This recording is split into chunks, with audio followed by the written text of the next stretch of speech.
नक्कीच आजचं जे संपूर्ण युक्तिवाद होता हा निवडणूक आयोगाच्या प्रत्येक बेकायदेशीर कृत्याबाबत होता.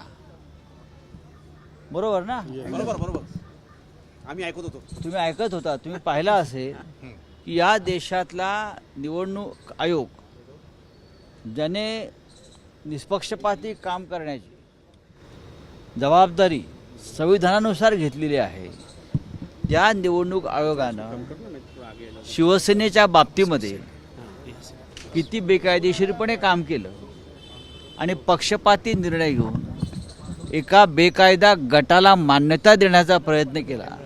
ह्याच्यावर आज कपिल सिब्बल साहेबांनी युक्तिवाद केला, अनेक उदाहरणं दिली, गेल्या 50 वर्षातली असतील किंवा अलीकडची असतील. आणि कोर्टसुद्धा मला असं वाटलं आज की कपिल सिब्बल यांच्या युक्तिवादामुळे त्यांचं समाधान झालं की आम्ही जे सांगतो आहे, आम्ही जे बोलतो आहे की आमच्यावर अन्याय झाला आहे. आता पुढली सुनावणी मंगळवारी आहे. पण या अन्यायामध्ये तुम्हाला काय वाटतं की साधारणपणे निवडणूक आयोगाची चूक जास्त मोठी आहे की नाही, निवडणूक आयोगाने शेण खाल्लेलंच आहे आणि त्या शेणाची किंमत सकाळी मी आकडा सांगितला किती 1000 कोटीचा आहे. हा भ्रष्टाचार आहे फार मोठा. देशाच्या संविधानावरती हात ठेवून केलेला हा भ्रष्टाचार आहे. कपिल सिब्बल म्हणले की निवडणूक आयोगाला एका मार्गावरून जायचं होतं, तो मार्ग तयार केला, निवडणूक आयोग त्या मार्गावरून गेलं, परंतु तो मार्ग पूर्ण इलिगल होता आणि तो अधिकारच नव्हता. मी तेच म्हणतोय की पूर्णपणे बेकायदेशीर एक मार्ग, हा बेकायदेशीर मार्ग त्यांनी तयार केला. त्या मार्गावरून ते गेले आणि एका बेकायदेशीर गटाला पक्ष म्हणून मान्यता दिली आणि चिन्हही दिलं आमचं त्यांना. निवडणूक आयोगाला भाजपच्या पहिले मुख्यमंत्री बनवला गेला, त्यानंतर मग बहुमत स्थापन करायला लावलं, अशा प्रकारचं बघा, निवडणूक आयोगानं निर्णय आधीच ठरवलेला होता. निवडणूक आयोगाचा निर्णय हा आधीच ठरला होता. तो निर्णय ठरावा यासाठी फार मोठं षडयंत्र रचलं गेलं आणि निवडणूक ठरल्यावरती हे लोक गुवाहाटीला गेले. निकाल आधी ठरला आणि नंतर हे लोक गुवाहाटीला गेले, हे तुम्हाला मी सांगतो. आमदार अपात्रतेचं प्रकरणाचा निकाल अगोदर लागणं अपेक्षित होतं, त्यानंतर नक्कीच जोपर्यंत फुटीचा किंवा आमदार अपात्रतेचा निर्णय लागत नाही तोपर्यंत निवडणूक आयोगानं कोणताही असा निर्णय घेणं अपेक्षित नव्हतं, घटनेनुसार आणि कायद्यानुसार.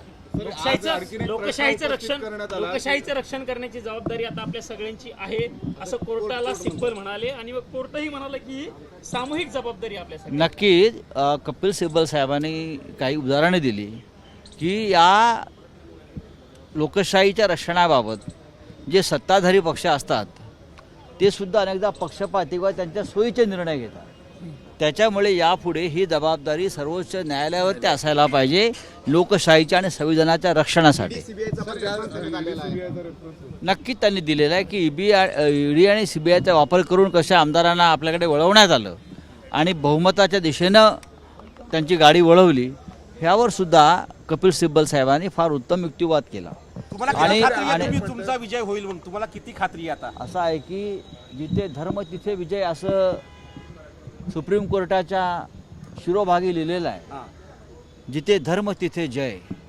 आम्ही सत्य आणि धर्माच्या बाजूने आहोत, त्याच्यामुळे जय सुद्धा आमचा होईल. तर या दरम्यान त्यांनी एक म्हटलं निवडणूक आयोगाला नीट कायदेशीर अधिकार काय आहेत त्याबाबतची स्पष्टता नाही, ते कोणत्या स्वरूपाच्या मार्गदर्शक सूचना पक्षाला देऊ शकतात. निवडणूक आयोग पण याविषयी सध्याचा निवडणूक आयोग हा भारतीय जनता पक्षाचा एजंट आहे. त्याच्यामुळे निर्णयाची तुम्ही काय अपेक्षा करता? गेल्या काही काळापासून 10 वर्षापासून निवडणूक आयोग हा भारतीय जनता पक्षासाठी काम करणारे एक एजंट आहे. त्याच्यामुळे आम्हाला त्यांच्याकडून न्यायाची अपेक्षा नाही. आम्हाला न्याय मागण्यासाठी आम्ही सुप्रीम कोर्टामध्ये आलेलो आहोत आणि आम्ही त्यांच्याकडून न्याय घेऊ. सर, समजा 7 न्यायाधीशांचं न्यायपीठ झालं तरी त्याला पुन्हा वेळ लागेल आणि त्या सगळ्या मुळात पक्ष आणि चिन्हाचा निर्णय हात लागेल आणि पुढले जे काही विषय आहेत डिस्क्वालिफिकेशन असतील काय, पण आम्हाला अकॅडमिक विषय ते तिकडे जातील. सर, मंगळवारी सुनावणीत परत तुमचा युक्तिवाद होणार मंगळवारी? हो, नक्कीच कामात होय. आणि कपिल साहेब सुद्धा. हाँ, चुनाव आयोग को ऐसा अधिकार ही नहीं. चुनाव आयोग को कोई अधिकार नहीं है. मैंने पहले भी कहा है, चुनाव आयोग ने शिवसेना के बारे में जो निर्णय लिया है जो हमारी पार्टी का सिंबल और नाम किसी ऐसे व्यक्ति को दिया है जिसका कोई पार्टी से संबंध नहीं है, वजूद नहीं है, अस्तित्व नहीं है। मैंने इतना ही कहा सुबह कि चुनाव आयोग ने हमारे पार्टी को बेच दिया।